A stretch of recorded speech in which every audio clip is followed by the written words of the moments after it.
Hi, this is Revathi. Welcome to అందమైన కథల పొద్దురిల్లు. Video చూస్తున్న ప్రతి ఒక్కరికి, అలాగే లైక్స్ కామెంట్స్తో ఎంకరేజ్ చేస్తున్న వారందరికీ నా హృదయపూర్వక ధన్యవాదాలు. శ్రీరామ్తో మాట్లాడదామని వంశీ వచ్చి వాళ్ళ ఇంట్లో వెయిట్ చేస్తుంటారు కదా. ఆ తర్వాత నుంచి స్టోరీ కంటిన్యూషన్. ప్రేమ మనసులు ఎపిసోడ్ నెంబర్ 109. పాతగా ఉన్న బుక్స్లో నుంచి కొన్ని బుక్స్ తీసి అటు ఇటు తిరిగేసి అక్కడ పెడుతుండగా రేణు బొమ్మ గీసిన నోట్బుక్ కింద పడుతుంది.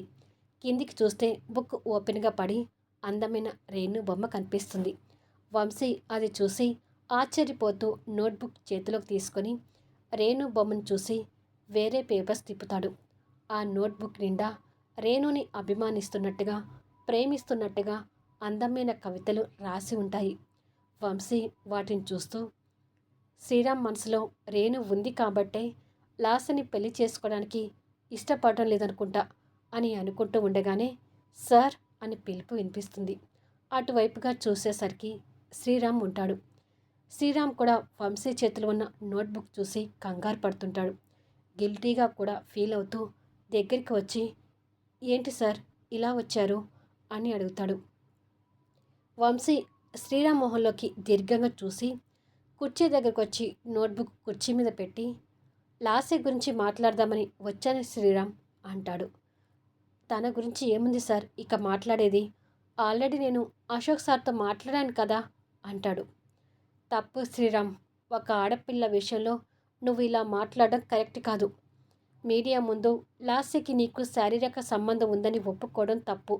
ఇప్పుడు ఈ పెళ్లి చేసుకోను అనడం మరో తప్పు అంటాడు. అది నాకు నేనుగా చేయలేదుగా సార్. తన క్యారెక్టర్ గురించి తను బ్యాడ్గా చెప్పుకున్న తర్వాతనే నేను మీడియా ముందుకు వచ్చి అలా చెప్పాను అని అంటాడు. లాస్య తప్పుగా మాట్లాడిందని నువ్వు తప్పుగా మాట్లాడడం ఎంతవరకు కరెక్ట్ అని అడుగుతాడు.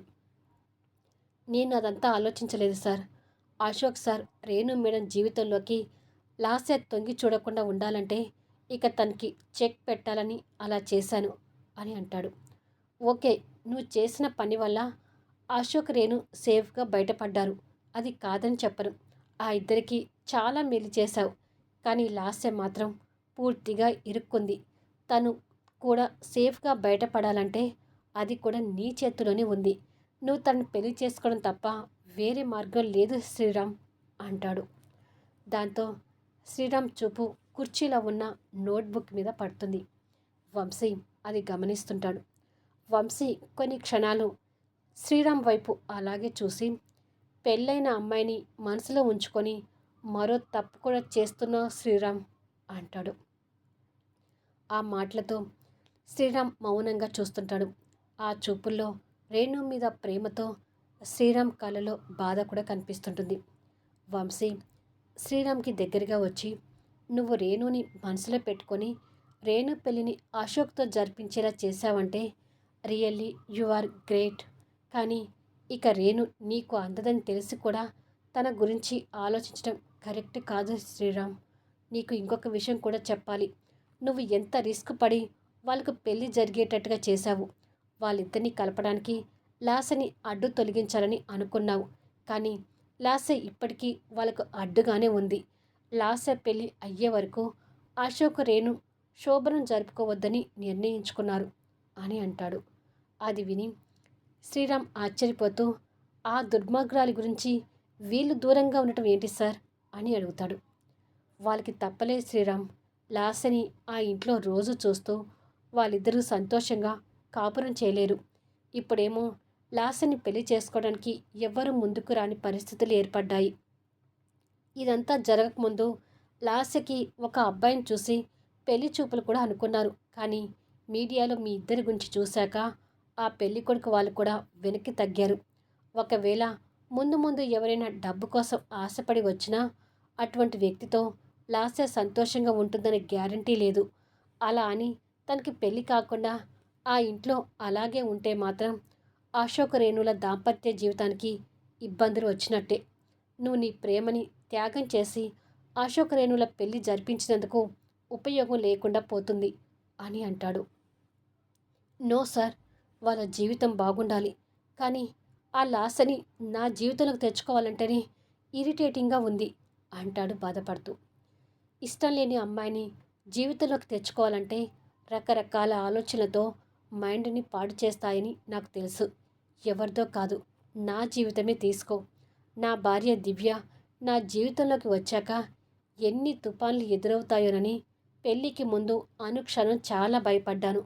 మా పెళ్ళైన కొత్తలో తన మీద ఎంతగా అపనమ్మకం ఉండేదంటే తన చేతులతో ఇచ్చిన నగలనే నమ్మలేక ఆ నగలని చెక్ చేయించాను. అలాంటి దివ్య ఇప్పుడు నా ప్రపంచం అయిపోయింది.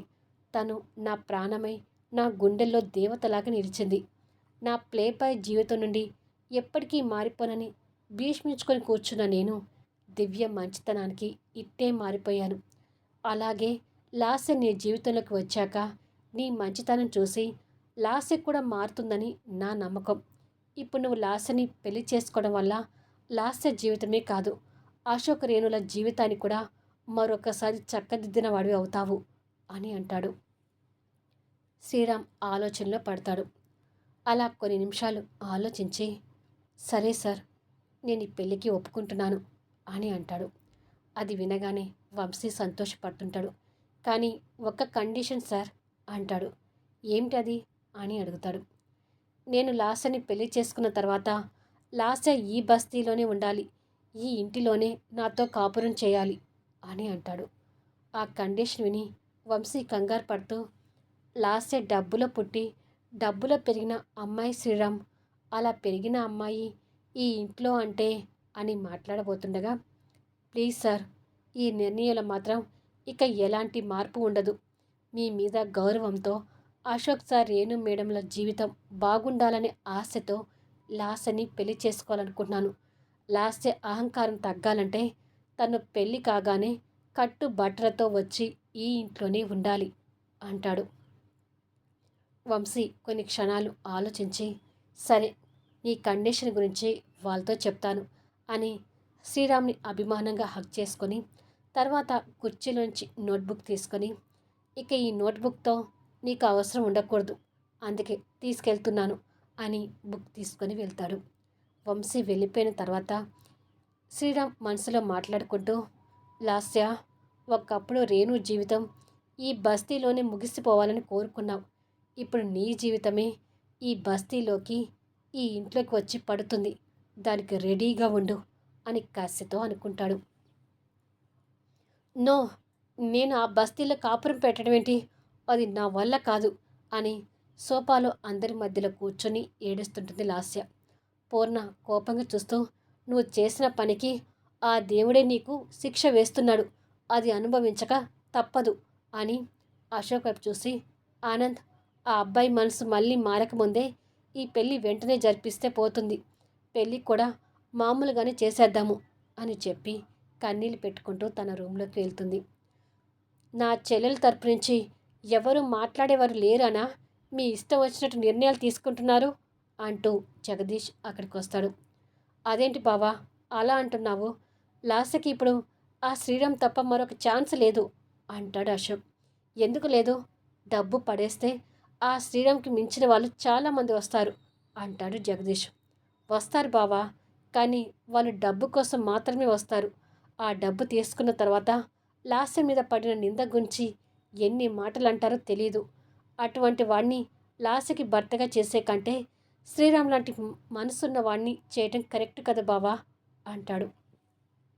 ఆ మాటలకి జగదీష్ కోపంగా చూస్తూ, అలా అని చెప్పి నా చెల్లిని ఆ బస్తీ వాడికిచ్చి పెళ్లి చేస్తారా, దాని జీవితాన్ని అన్యాయం చేస్తారా అని అడుగుతాడు. అప్పటి వరకు ఆ మాటల్ని మౌనంగా విన్న చక్రవర్తి గారు కోపంగా లేచి, ఒక ఆడపిల్ల జీవితం గురించి మాట్లాడే హక్కు నీకు లేదు జగదీష్ అంటాడు ఆవేశంగా. చక్రవర్తి గారు ఆవేశాన్ని చూసి ఆశ్చర్యపోతూ అశోక్, రేణు, భారతి సోఫాల నుంచి లేస్తారు. వాళ్ళ మామ అలా మాట్లాడేసరికి జగదీష్ కూడా భయపడుతుంటాడు. అశోక్ కూడా అంతే ఆశ్చర్యపోతూ, ఏంటి నాన్న, ఎప్పుడూ లేని బావ మీద అంతగా విరుచుకుపడుతున్నారేంటి అని అడుగుతాడు. చక్రవర్తి గారు అప్పుడు అతను ఉన్న స్థితిని గుర్తు తెచ్చుకొని, అదేమీ లేదానంద్, మనమందరం శ్రీరామ్ని ఓకే చేశామంటే ఎలాంటి పరిస్థితిలో ఈ పెళ్ళికి ఒప్పుకుంటున్నామో అర్థం చేసుకోవాలి కదా. అలా అర్థం చేసుకోకుండా మాట్లాడేసరికి నేను కాస్త ఆవేశపడ్డాను, అంతే అని తడబడుతూ చెప్పి అక్కడి నుండి వెళ్ళిపోతాడు. అక్కడ జరుగుతున్న పరిస్థితులకి అందరూ బాధపడుతుంటే తర్వాత జగదీష్ కూడా బయటికి వెళ్తాడు. కానీ ఈ ముగ్గురు చక్రవర్తి గారి ఆవేశాన్ని చూసి ఆశ్చర్యం, కాస్త అనుమానంతో ఉంటారు. నాన్నకు ఏమైంది? సడన్గా బావ మీద అంత కోపం ఎందుకు వచ్చి ఉంటుంది అని అశోక్ ఆలోచిస్తుంటాడు. భారతి మామూలుగా అక్కడి నుంచి వెళ్తుంది. లాస్య అంతే ఏడుస్తూ సోఫాలో కూర్చుంటుంది. రేణు వచ్చి తన్ని అలా చూసి బాధపడుతూ లాస్య భుజం మీద చేయి పెడుతుంది. లాస్య విసురుగా కోపంతో రేణు చేయిని తీసేసి తన రూమ్లోకి వెళ్తుంది. లాస్య ప్రవర్తనకు అశోక్ కోపంగా చూస్తుండిపోతాడు. ఓ నిర్మానుష ప్రదేశంలో జగదీష్ శ్రీరామ్ షర్ట్ కాలర్ పట్టుకొని, ఎంత ధైర్యం ఉంటే ఇదంతా చేస్తావురా? నా చెల్లెలి జీవితాన్ని నాశనం చేసావు కదరా? నా చెల్లిని పెళ్లి చేసుకునే దమ్ము నీకుందా అని అడుగుతాడు. శ్రీరామ్ కూడా కోపంతో జగదీష్ చేతిలో నుంచి షర్ట్ కాలర్ విడిపించుకొని, ఇప్పటి వరకు ఆ దమ్ము లేదు కాబట్టే నీ ఇష్టం వచ్చినట్టు నువ్వు ఆడమన్నట్టుగా ఆడాను. నీ బ్లాక్మెయిల్కు లొంగిపోయి నువ్వు చెప్పిన ప్రతి పని చేసుకుంటూ వచ్చాను. ఇక నీకు ఆ సీన్ లేదు. నీ చెల్లెలకు నేను తప్ప మరొకరు దిక్కులేదు. ఇప్పుడు నీ జుట్టు నా చేతిలో ఉంది. ఇక నీ బ్లాక్మెయిల్కు లొంగిపోయే శ్రీరామ్ని కాదు.